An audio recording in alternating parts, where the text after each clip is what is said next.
Okay, so just finished watching Shazam 2, Fury of the Gods.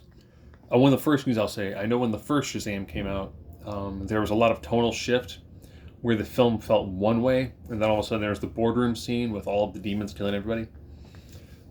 There are some moments that are a bit on the frightening side. So, if you see the trailers, there is a very large dragon, and the time the dragon is first shown is kind of frightening. There are other things that, towards the end of the movie, that do kind of get birthed, and there are multiple, really vicious-looking mythical creatures. But there's nothing where it's demons coming out of someone's eyes, composed of shadows killing people. So, I will say, they did really great jobs in one continuing what they set up in the first one. I liked the villains, the Daughters of Atlas, very very well done. Helen Mirren is incredible, which is a given, as her role as one of the villains. So of course with this, it's like, well, the Daughters of Atlas have come back. Why? Well, they've come back, and as you've seen from the trailer, they're like, the power of the gods has been given to children. So it ties into what happened in the first movie. I was like, wait, the first movie and the second movie actually overlap. You could watch these two almost back to back, and it works really well. They also did a nice callback to the first movie, where this time it's, there's Wonder Woman showing up, but they just show her from behind, and then when they have her turn around, you don't see her face. And I was like, that's brilliant. They do lots of serious bits for us, serious for a comic book movie, superhero movie, and really nice moments of comedy too. And there's some really well done product placement in this, and lots of very solid foreshadowing. And there are moments where they really hit you in the feels. And I will say, Zachary Levi again does just, I think that's the person who's, well, he was Chuck. So the Shazam guy does a really good job with this. You can tell he's having a lot of fun with the character. Having him go through like the small existential crisis, like we all have powers. I want us to all work together to do these things, and they don't always want to work together because everyone kind of has their own lives that they're trying to do. And again, really great use of fantastical and mystical elements. You can tell it since they went, okay, we've established the character, we've established the powers, we've established the family. Now let's do more in the Rock Fraternity. And some of the scenes they do, you kind of go, it's great from a magical perspective. So it almost had, now some scenes maybe kind of go, oh man, they had a really well done dragon and other mythical creatures. It's like, well, it'd be hard for Dungeons and Dragons coming out in 2 weeks, knowing that they're taking on another film where it's a family of adventurers, and there's mystical creatures, and there's magic, and there's lightning.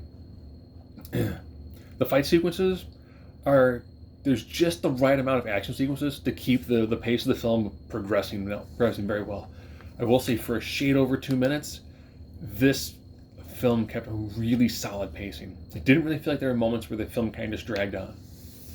Whenever there were moments where I was like, oh, here's the exposition dump, it normally had like, we're going to talk about things, we're going to fight. We're going to fight, there's going to be a slight pause in the action, and they're going to talk some more. Nice use of mythology, and they did enough to kind of go, okay, the villains are here for this. How did they find this out?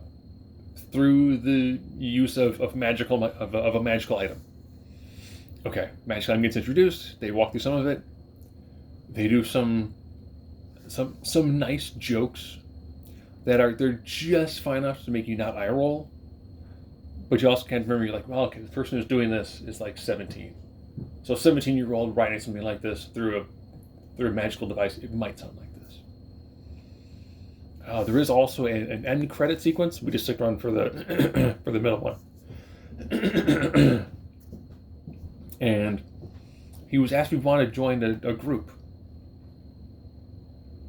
So that's going to be the end of the review. If you like the first Shazam movie but thought the weird tonal shifts were weird, there's still some tonal shifts, but nowhere near as bad.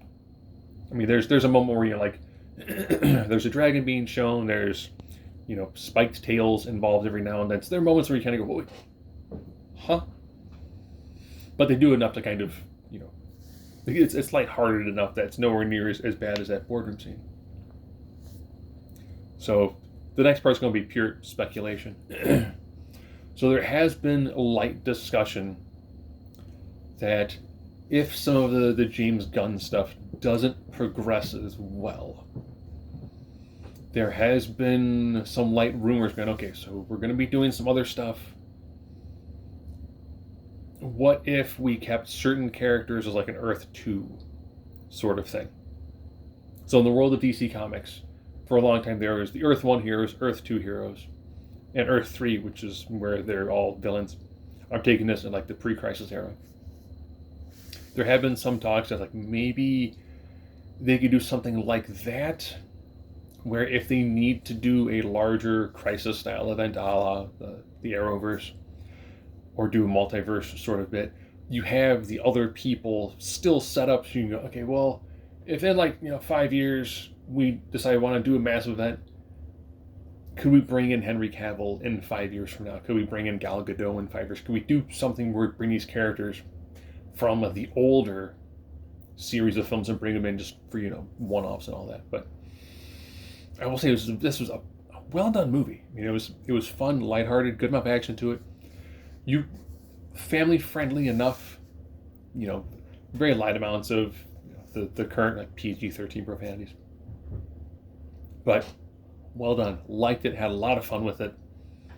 And, if you liked the first one, but the boardroom scene kind of made you go, can I bring kids to it?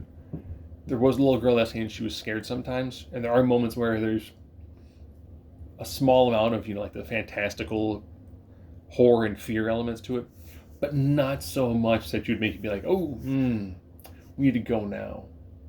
So, will this be one of the last series of this style of DC expanded or extended universe, whatever the DCEU stood for towards the end? They did a good job with this. Very good job with this.